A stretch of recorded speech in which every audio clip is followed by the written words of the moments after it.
50s کا جو دور تھا مثلاً ایوب خان کے آنے سے پہلے تک کا،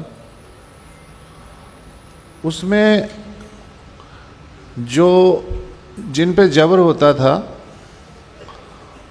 وہ بھی انگریزی دور کے عادی نسل تھی، جو جبر کرنے والے تھے وہ بھی انگریزی دور کے میں پیدا ہوئے تھے اور وہی دور انہوں نے دیکھا تھا۔ تو ایسا لگتا ہے کہ 14 اگست کے بعد بھی ایک کنٹینیویشن چل رہی ہے، وہی نسل ہے پٹنے والی بھی اور وہی نسل ہے پیٹنے والی بھی، اس لیے کہ گورا خود تو نہیں آ کے پیٹتا تھا سڑکوں پہ، وہ تو یہاں کا جو دیسی سپاہی ہے اس کو کہتا تھا کہ فلاں کو اٹھا لو فلاں کو کر دو۔ تو وہ دونوں عادی تھے، ظالم بھی اور مظلوم بھی دونوں۔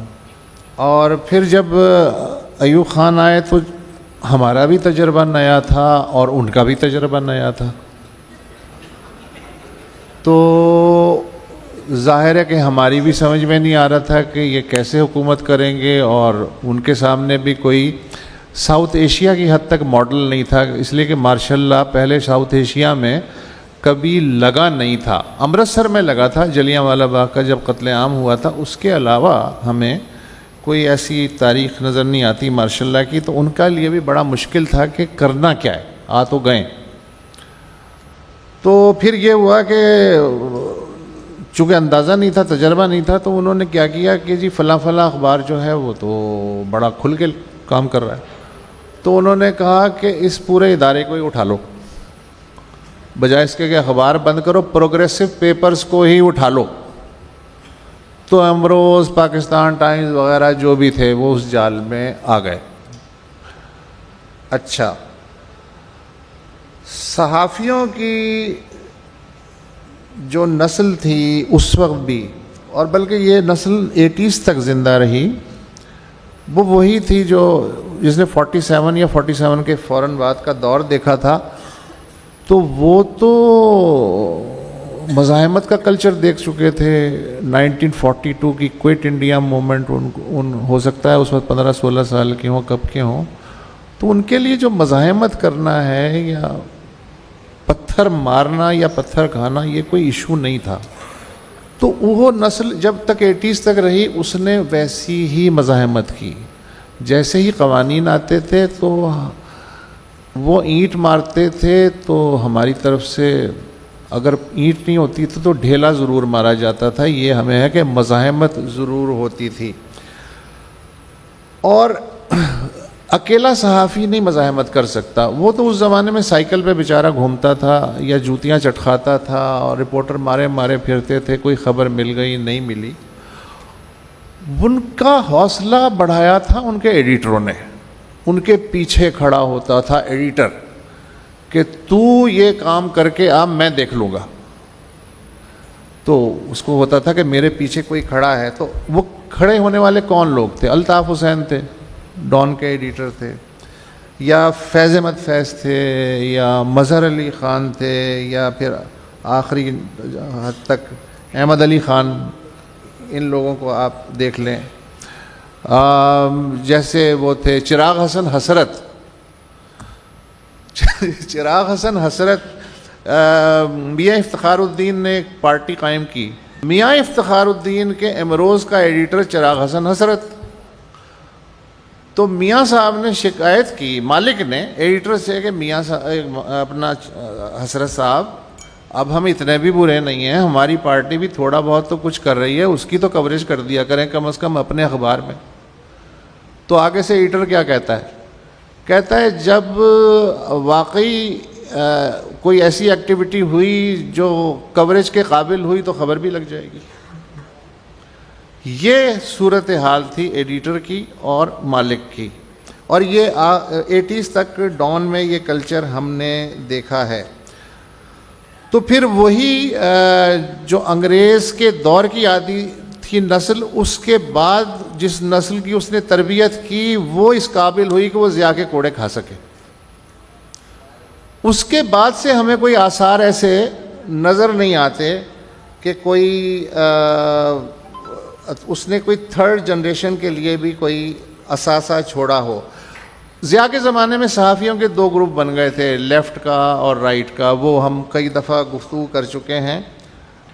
لیکن آج یہ کوئی خبر نہیں ہے. آج بہت سارے گروپ ہیں. مجھے تو یہ بھی نہیں پتا کہ میں کس یو جے میں ہوں اور کس پی ایف یو جے میں ہوں. بخدا مجھے نہیں پتا. میں ہوں ضرور، لیکن مجھے یہ نہیں پتا میں کس میں ہوں. 2-3 میں ہوں شاید میں. اچھا، یہ جو تھے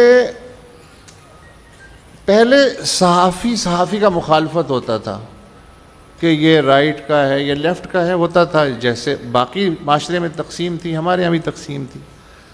آج جو مقابلہ ہوتا ہے وہ صحافی ورسز ٹاؤٹ کا مقابلہ ہے. یہ ایک فرق پیدا ہوا ہے، ایک جنریشنل جو مسئلہ آیا ہے. اچھا، مالکان جو تھے وہ جیسے ہوتا ہے نا گانے والوں کے یہاں ایک ہوتی ہے، یہ تو یار یہ تو خاندانی گویہ ہے اور یہ جو ہے یہ عطائی ہے. جب تک مالکان خاندانی گویے تھے تو ایک پروفیشنل غیرت بھی تھی. اب جب سے عطائیوں نے خاندانی گویوں کو اقلیت میں تبدیل کیا ہے تو وہ اسکول کھولنے کی بجائے یا بسکٹ بیچنے کی بجائے یا گھی بیچنے کی بجائے چینل چلا رہے ہیں. تو پھر ان کا جو مین جو سمبل ہے وہ نیوز پیپر نہیں ہے، وہ چینل نہیں ہے. وہ چینل اور نیوز پیپر ان کے اصل کاروبار کی ڈھال ہے. تو اس کی وجہ سے حالات بہت بہتر آپ کو نظر آ رہے ہیں، جیسا کہ ہے نظر آ رہے ہیں آپ کو. اچھا، ہر طبقے کی جو اقدار تھیں، مثلا بھٹو صاحب ہوں یا مولانا مودودی ہوں، حسین شہید سہروردی ہوں یا لیاقت علی خان ہوں، پیسے کا لالچ نہیں تھا کسی میں. مثلا ضیاء الحق نے بھٹو کے خلاف 10 وائٹ پیپرز نکالے، 1,000 صفحے کے. تو پروفیسر غفور صاحب سے میں نے کہا کہ بھٹو کتنا کرپٹ تھا. کہنے لگے فاشسٹ تھا، کرپٹ تو نہیں تھا.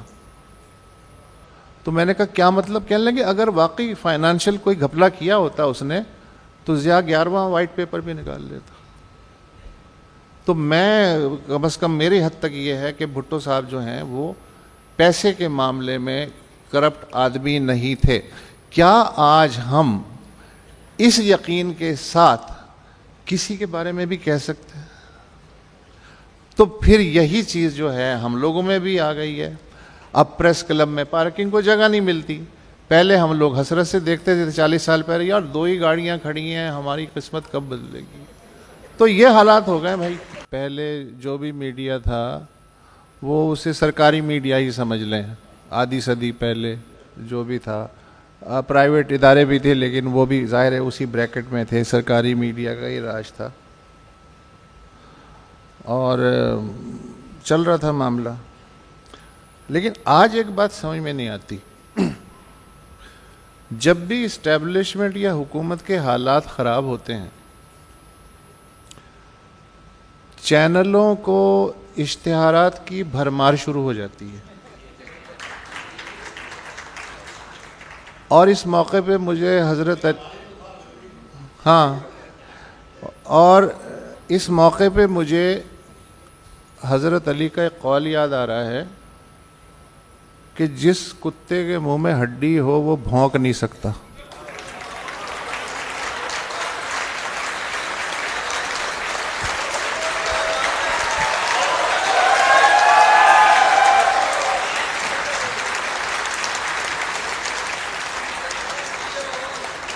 اچھا، 50 سال پہلے یہ بات آپ کی درست ہے، سب سرکاری صحافی تھے سوائے نثار عثمانی، مناج برنا ٹائپ کچھ پاگلوں کو چھوڑ کے سب ظاہر ہے کہ اپنی نوکری بچاتے تھے. آج آپ کو نہیں لگتا کہ زیادہ تر ہمارے آس پاس، ہم 4 کو چھوڑ کے آبویسلی ہمارے آس پاس پیرا شوٹرز ہیں اور ان کے اوپر پیرا ٹروپرز ہیں. تو سسٹم کچھ ایسے چل رہا ہے. یہ جو ہم کہہ رہے ہیں کہ جی 26 کو یہ ہو گیا، وہ کہہ رہے ہیں کہ جی 400 مر گئے، یہ کہہ رہے ہیں 0 مر گئے، یہ بات بھی درست ہے۔ جو لوگ کرگل میں اپنے شہیدوں کو اون نہیں کرتے،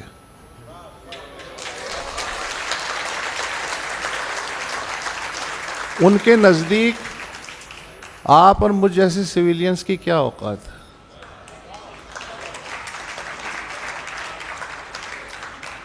اچھا، اسٹیبلشمنٹ ہر دور میں انسیکیور رہی ہے، تبھی تو وہ قوانین بناتے ہیں، تبھی تو وہ جکڑتے ہیں ہم لوگوں کو۔ لیکن یہاں اس وقت نیکسٹ لیول ہے۔ مثلاً طالبان یا بلوچ علیحدگی پسندوں سے انہیں اتنا خوف نہیں ہے جتنا ڈیجیٹل ٹیررزم سے ہے۔ ایسا پاکستان میں پہلے کبھی نہیں ہوا، اور اس کے باوجود جتنی رسیاں سخت کرتے جا رہے ہیں، حالانکہ طفیلی میڈیا ہے، آپ کی بات درست ہے کہ سب جو ہیں وہ سرنگوں ہیں، اس کے باوجود وہ رسیاں کستے جا رہے ہیں، مگر انسیکیورٹی نہیں ختم ہو کے دے رہی۔ کل تک تو نہیں ہو کے دے رہی تھی کہ فارمیشن کمانڈرز حکومت کو کہہ رہے ہیں کہ ان کو لیے مزید سخت قوانین بنائی جائیں، یعنی اب تک جو قوانین بنے ہیں ان سے بھی وہ خود کو محفوظ نہیں کر رہے۔ اس کا مطلب ہے کہ اکثریت بھلے سرنگوں ہو گئی ہو، لیکن کوئی 4-5 ایسے ہیں جو انہیں مستقل چبھ رہے ہیں، وہ ان کے قابو میں نہیں آ رہے، اور اس کی وجہ سے ان کی جو انسیکیورٹی ہے وہ موجود ہے۔ یہ جو سوشل میڈیا ہے، اس نے، آپ کی بات بالکل درست ہے، پلڑے برابر کر دیے ہیں۔ یعنی میں اگر اس بڑھیا کی طرح اپنا مرغہ دبا کے گاؤں سے نکل جاؤں گی کہ یہ کہتے ہوئے کہ میں مرغہ لے کے جا رہی ہوں، صبح ہی نہیں ہوگی، تو اب صبح ہو جاتی ہے، اور وہ سوشل میڈیا کی وجہ سے ہو جاتی ہے۔ اگر سوشل میڈیا 50s میں ہوتا تو بھی یہی صورتحال ہوتی۔ یہ تو اب آیا ہے، تو اس لیے ہمیں ایسا لگ رہا ہے کہ ہمیں ایک متبادل مل گیا۔ اس زمانے میں ظاہر ہے ہمارے پاس متبادل نہیں تھا، اور اگر یہ سوشل میڈیا 1979 میں ہوتا تو بھٹو کو پھانسی نہیں ہونی تھی۔ تو اس میں اس نسل کا قصور نہیں ہے، تھا ہی نہیں، جب ایک دروازہ ہی نہیں تھا تو وہ اس کو کس طرح استعمال کرتی۔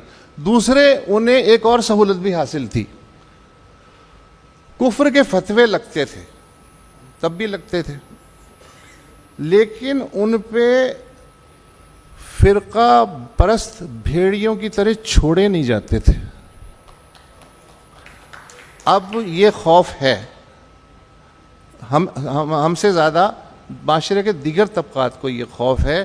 تو یہ خوف وقت کے ساتھ ساتھ ملٹائی ڈائمینشنل میڈیا ہونے کے باوجود اور بڑا ہے۔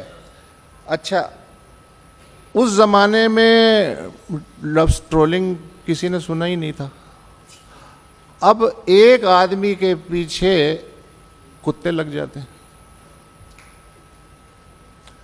تو یہ ساری چیزیں جو ہیں یہ بھی ہمیں پیش نظر رکھنی چاہیے کہ بظاہر ہمیں ایسا لگ رہا ہے کہ ہمارے پاس آؤٹ لیٹ زیادہ ہیں، لیکن ہماری جو رکاوٹیں ہیں وہ آدھی صدی پہلے کے مقابلے میں وہ بھی بہت پیچیدہ اور بڑھ گئی ہیں، اور ان کے لیے ہمیں نئی چیزیں سوچنی پڑیں گی کہ ان سے کیسے نجات حاصل کی جائے۔ اوپر سے آ گئی فائر وال، اور فائر وال کے اوپر آ گئی AI، اور اس کے اوپر آ گئی ہے ڈیپ فیک۔ اِنَّ لِلَّهِ وَإِنَّا إِلَيْهِ رَاجِعُونَ۔